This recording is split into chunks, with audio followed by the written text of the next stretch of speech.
આજે સવારે ગાંધીગ્રામ પોલીસ સ્ટેશનના ઇન્દિરા સર્કલ ઉપર એક આરએમસીની ઇલેક્ટ્રિકલ સિટી બસ દ્વારા એક અકસ્માત સર્જાવવામાં આવ્યો હતો।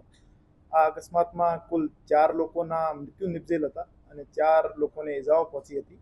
આ બાબતે ગાંધીગ્રામ પોલીસ સ્ટેશનમાં બીએનએસની કલમ 105 જે કે સહ-અપરાધ મનુષ્યવધ છે અને આના સિવાય બીએનએસની કલમ 125A, બીએનએસની કલમ 125B, બીએનએસની કલમ 281, 324(4) અને એમવી એક્ટની કલમ 5, 177, 181 અને 184 હેઠળ ગુનો નોંધવામાં આવ્યો છે અને તપાસ દરમિયાન જે બનાવ સ્થળ છે એમાં ફોરેન્સિક ક્રાઇમ સીન મેનેજર દ્વારા પ્રિઝર્વ કરાવીને એફએસએલ ઓફિસરની હાજરીમાં ત્યાં ઈ સાક્ષ્યમાં વિડીયોગ્રાફિક પંચનામા કરવામાં આવ્યા હતા અને સ્થળ ઉપરથી ગાડીના ટુકડાઓ અને લોહીના નમૂનાઓ અને બીજા વિવિધ પુરાવા અને સાક્ષ્યો એકત્ર કરવામાં આવેલ હતા।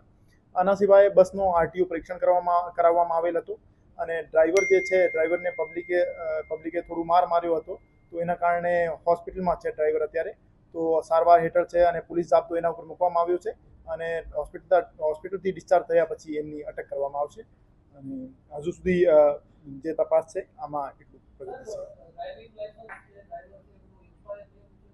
તપાસ દરમિયાન સામે આવ્યું છે કે જે ડ્રાઈવર છે એમના પાસે ટ્રાન્સપોર્ટ વ્હીકલ ચલાવવાની લાયસન્સની મુદત પૂરી થઈ ગઈ હતી 17/2/2025ના રોજ। એના પછી એમના પાસે ટ્રાન્સપોર્ટ વ્હીકલ ચલાવવાની વેલિડિટી નહોતી।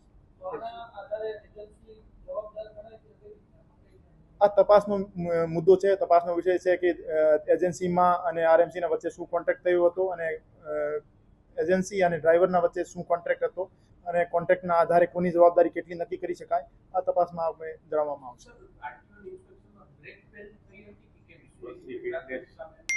આરટીઓએ અમને જણાવ્યું છે કે બસના બ્રેક બરાબર હતા અને બસના કોઈ બ્રેક અથવા મિકેનિકલ અનફિટનેસના કારણે અકસ્માત થયો।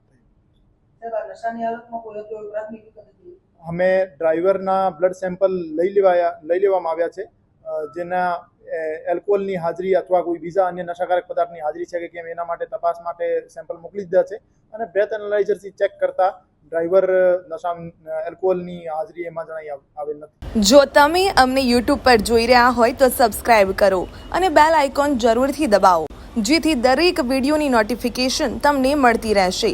આ સાથે સમાચારના સતત અપડેટ માટે સોશિયલ મીડિયામાં અમારા ફેસબુક, ઇન્સ્ટાગ્રામ, એક્સ અને ડેલી હન્ટ પેજને ફોલો કરો અને અમારી સાથે જોડાઓ।